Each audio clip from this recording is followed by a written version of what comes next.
This is a video on how to roll out your fascia for athletic performance and general well-being. We always start from the ground up, so you're gonna grab a tennis ball. You're gonna start rolling the bottom of your feet with the grain of the fascia from the heel to the ball of the foot for about a minute to get the fluid circulating. And then you're gonna hold pressure on the center of the most painful spot and hold it for about 2 minutes, only up to your 80% threshold. So you're gonna lean into it as much as you can, but not to a point where you're making a face. Should be like a manageable level of discomfort. What you're doing is you're putting pressure on the fascial adhesions, and fascia is multi-layered connective tissue that will stick together. And if you look up Google images fascial adhesions, you likely have them all over your body if you've never done this before.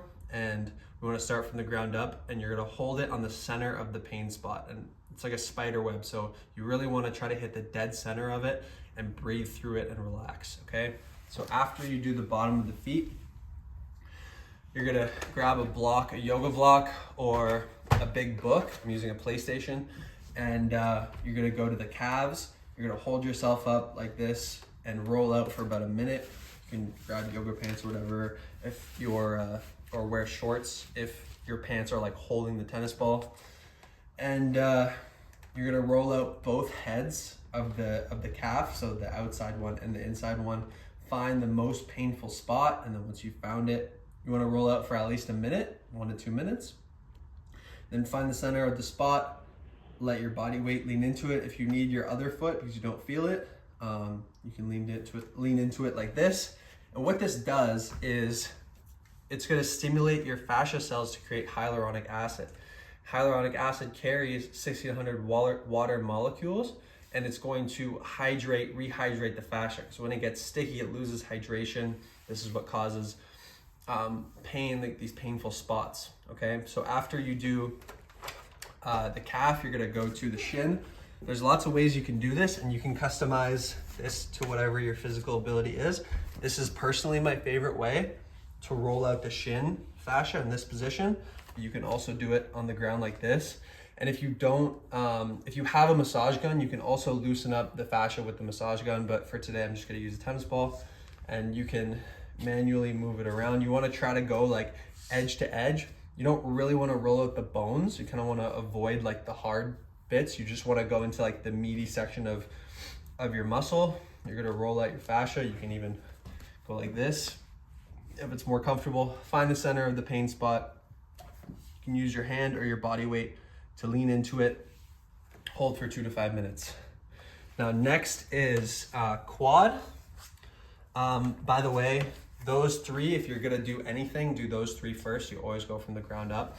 The reason is because the feet and the lower leg are the foundation, and fascia is a tensegrity structure, meaning that it's one continuous thing that holds tension between them. If you haven't seen my video on fascial training, I suggest you go watch it just for the information. But essentially, everything's connected. So if you have an injury, like you sprain your ankle, that tension in that area is lost and it affects the rest of the body. You'll compensate, and overall, releasing the adhesions is good for your health overall, because there's a link between how much fascial tension you're holding and how many adhesions, and your brain waves. And if you want to get into a higher frequency state, it's you can facilitate that by releasing your fascia.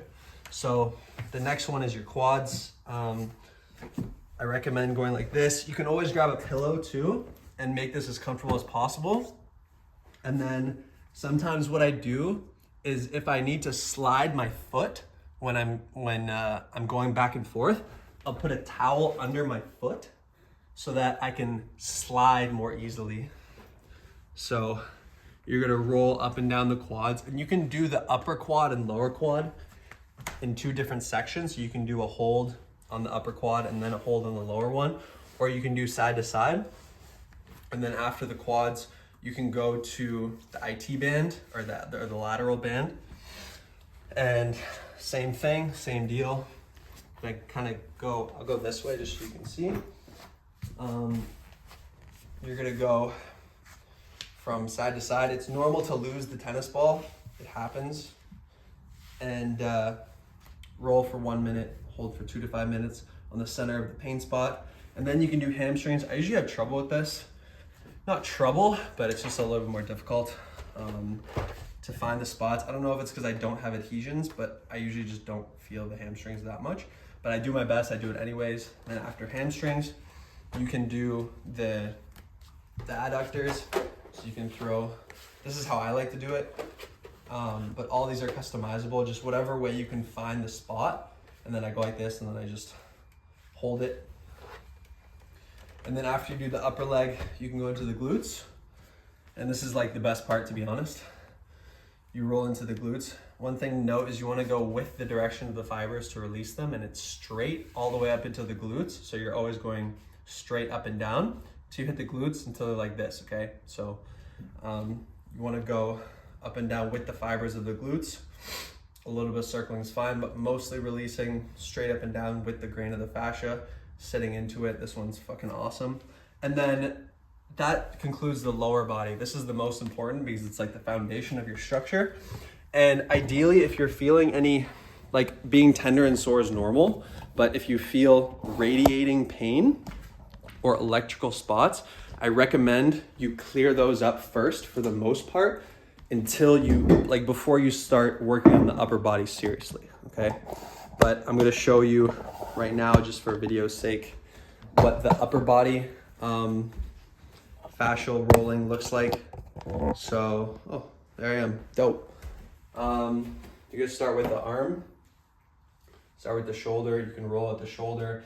And for this, I don't recommend holding on one spot for too long. The reason, especially if you have a lot of adhesions in the lower body, the reason is because your system is held up as one unit and you might be compensating, okay? And it's a lot easier to manipulate the fascia in the upper body because it's more superficial. So it's really close to the surface of the skin as opposed to the glutes where it can get quite deep. So I recommend just rolling. Even if you have shoulder pain, just doing the rolling. So I'll start with the shoulder. You can do the front of the shoulder.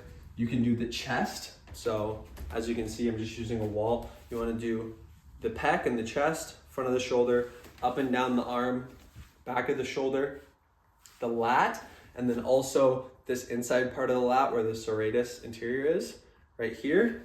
And then do that on the other side. And then you can go to the rhomboids. You can do the traps, and you can do the spine, but be really gentle around the necks and the spine. I wouldn't recommend holding it and doing massive releases on your neck and shoulders because it's possible for injury. But I hope this helps. I hope this relieves a lot of tension. I recommend you do the lower leg like 5 days a week, maybe even every day. But if you shoot for every day, it'll end up being 5 days a week. And then if you want to do the glutes and the lower body, you can do them less. I recommend always starting with the feet and the feet, calves, and shins first, and get those out of the way, get those clear, and you want to work your way up, okay? But if you want to do it all in one day, fantastic. Plus the fascial training, these two pair really well because you might get some tension just from training the fascia for the first time. And I hope this helped. God bless.